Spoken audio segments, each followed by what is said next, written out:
างเอ่ยเมยคันบังซาเล็บบ่ได้เตะสลังผู้สร้างคอยใจโดยใจ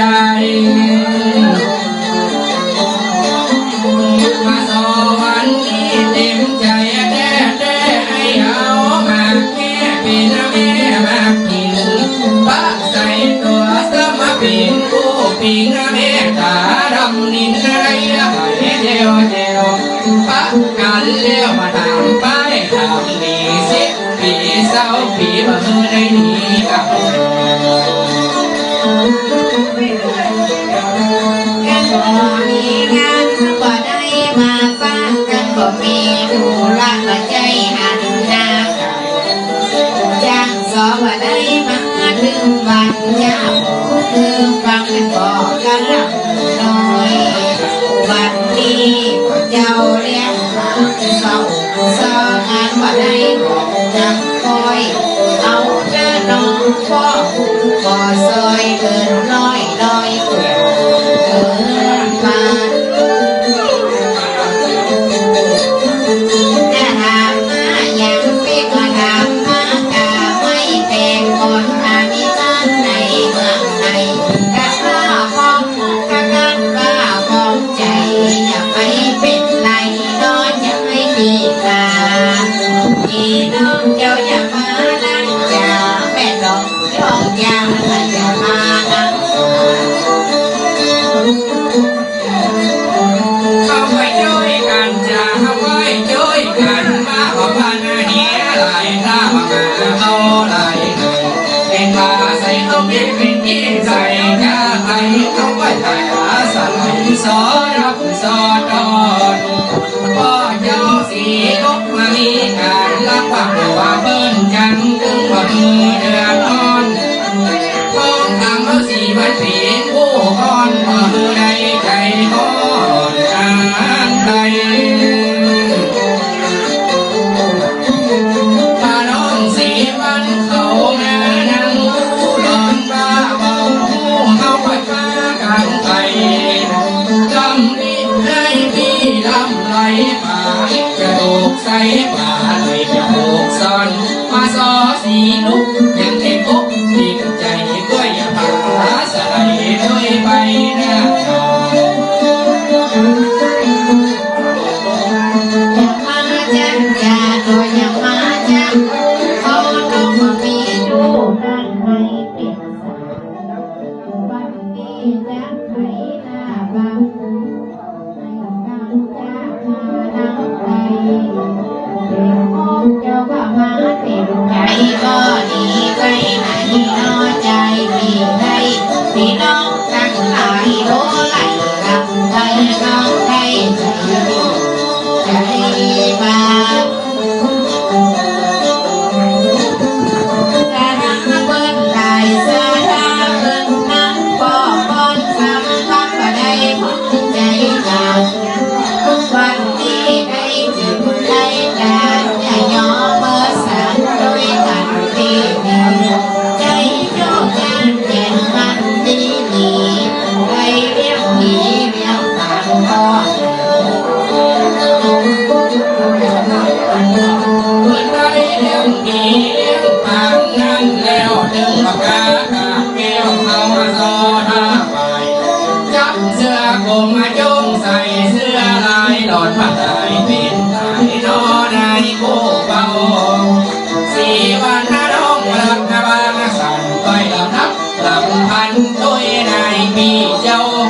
ปะใส่กันในวันนี้เราโบ้เบาก้อยแข่งกันว่าน้องสีวันค่อยมานั่งทักหน่อยกามานับก็น้ำตาว่าละนี้ได้ไปในงานเอาเด้อโอนน้ำสีวันน้องหน่อยสิจงจะลวดลาจอกก่อยเล่งปังหอยมีเคยคนก่อมาแล้วมานั่งอย่าอย่ามานั่งฝากคนฝากจงฉลาดได้มานั่งคนส่งให้ผมจงใจมัน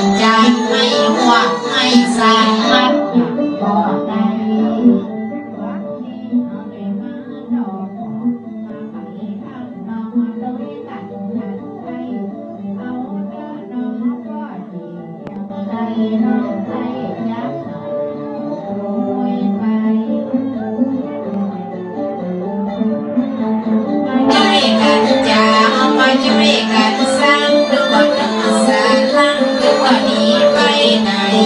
เจ้าพี่น้องคนกับมากันหลายมาว่าไปไหนคนไหนนั่งนั่งเปิดฟังดาคนน้ำฟ้าแวดหลังเปิดได้มาฟังจังซอจังอยากจะเข้าหนัวใส่หนัวเพื่อนพระตามเข้าบัวเอามาหอยแกงหอยเขาสองคนก็พากันพลาดดอยสิบาทนำหอยมาสอดีนี่สิวันน้องก้อยไข่กันก้อยลำตักลำพันเยาหันบูนีสองคนเข้าพัดวันนี้น้องไข่ก้อยไหลอยากกินหน้าดำ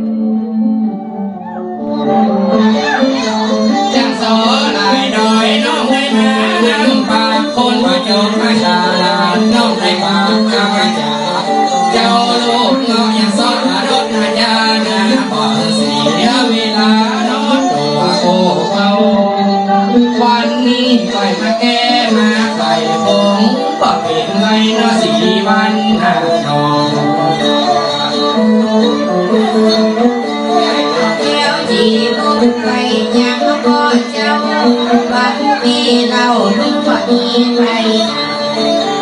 ตอนก็ค่อยดีตั้งใจรักดีตั้งใจเลี้ยงผู้ว่าจนมาทุกคนทุกองเข้าสู่ลานสนด้วยกันอย่างนั้นขบวนนาลำด้วยกันสาวน้องจังจังฟังบางคนก็ดังบางคนก็ก้อนว่าละเมื่อก็พอชุดสองสุดแขนวันนี้เนื้อได้กินแหงหาทางแหงลงไปลงหลงก้อนมาลังมานั่งมองสัญญาลาบดอกมาทาง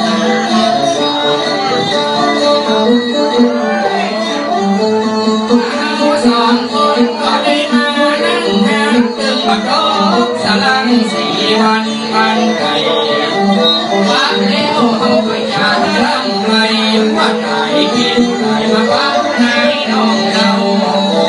สีลูกก็เจ้ามีแต่เป็นไปบ้างไปบ้านสองคนเรา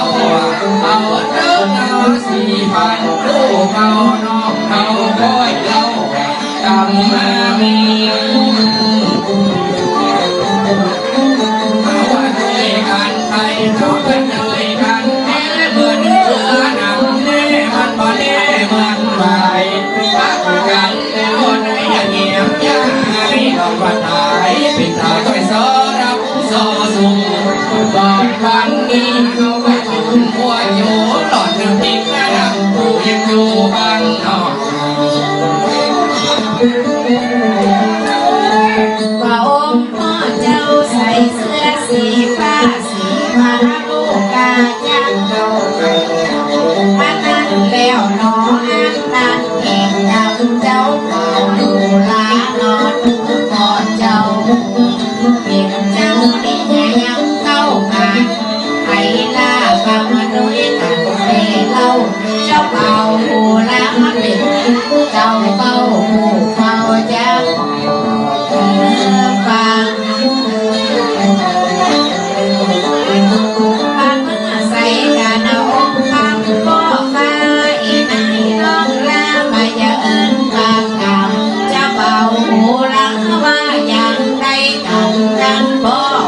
จังไปยังข้าเจ้า